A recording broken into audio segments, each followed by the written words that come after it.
Talvez quem está assistindo aqui não conhece o Projeto Timóteo. Você deve ter ficado surpreso com a repercussão toda que isso tomou. Muito. Por que você compôs o que compôs e gravou o que gravou da maneira que gravou? O Amado Timóteo foi um disco que eu lancei o ano passado, para quem não conhece, e é um disco que eu acho, assim, o que torna o Amado Timóteo inovador? O fato dele ser um disco / sermão musical, né? Eu chamo ele de sermão musical, porque foi um título que eu falei, como é que... Não é uma pregação, também não é um disco de música, então o que é? Eu falei, eu preciso dar um nome para isso.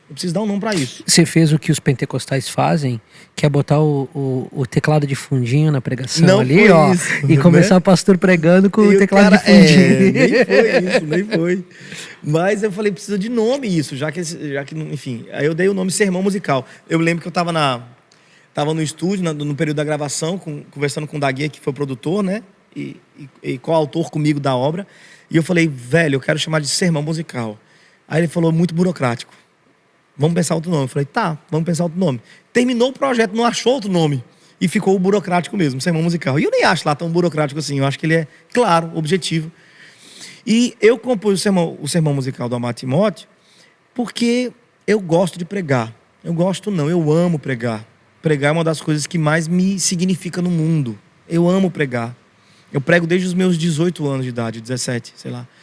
E eu amo cantar também, eu amo fazer música. E aí eu queria um disco que juntasse essas duas personas, né, que habitam aqui. E o Amado Timóteo acabou fazendo esse casamento, né? E aí, por ser uma coisa altamente diferente, enfim... Mas por que Timóteo? Porque eu estava passando por dificuldade com a igreja local, né? Eu passei...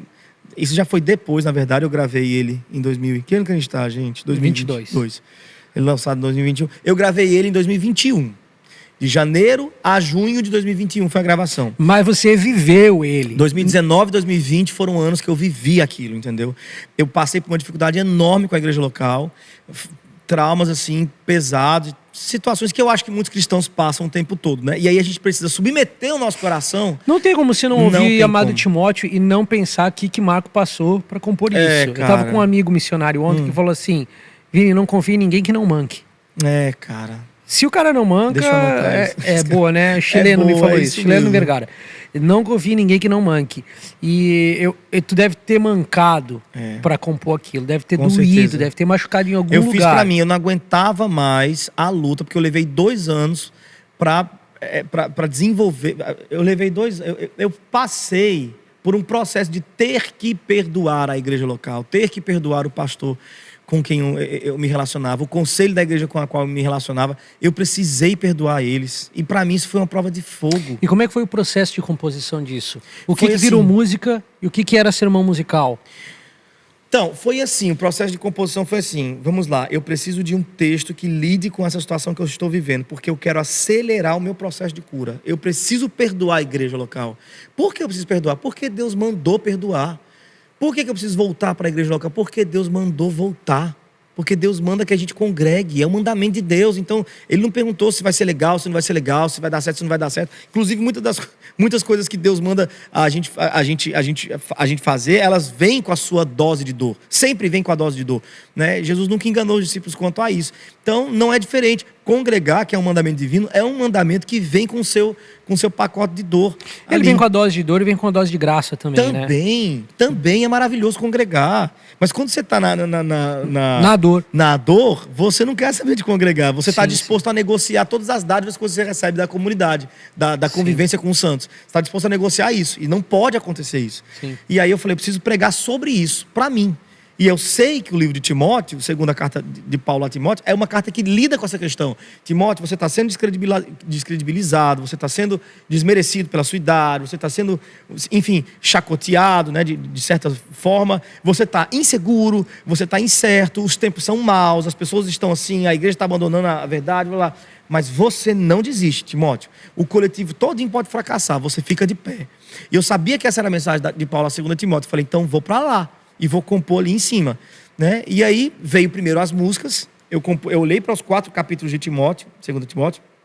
Falei, vou compor uma música sobre esse começo aqui, onde Paulo está falando com Timóteo sobre conhecer de perto a lágrima dele. Aí, por isso que tem a frase: vem olhar de perto e provar da alegria que é chorar. Paulo sabia, né, qual que era a alegria por trás do choro de Timóteo. Paulo estava perto daquilo ali e convida Timóteo para estar perto do choro dele também, como ministro do evangelho e tal.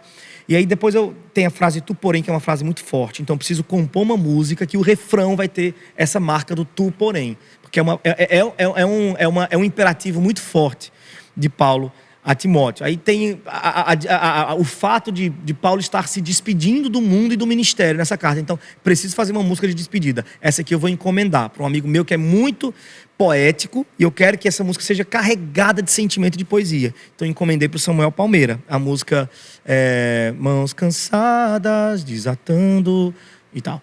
E aí eu falei, por último, pronto, agora eu preciso fechar tudo com uma canção aí, vai ser a canção Perder, que é uma canção de Filipe da Guia, vou misturar com uma canção minha também, porque eu acho que ela carrega essa coisa do vamos, se para ver eu morrer, Paulo chamou, vamos embora. Então compus as 4 músicas, né? Dessa forma, sendo 2 aí encomendadas.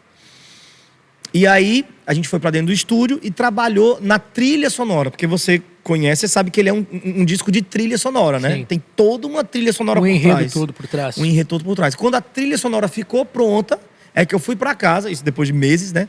Com um fonezinho aqui, ouvindo a trilha sonora, que eu fui escrevendo o texto, que eu ia recitar lá na frente, né? Em cima da trilha sonora. E ele foi feito dessa forma, assim.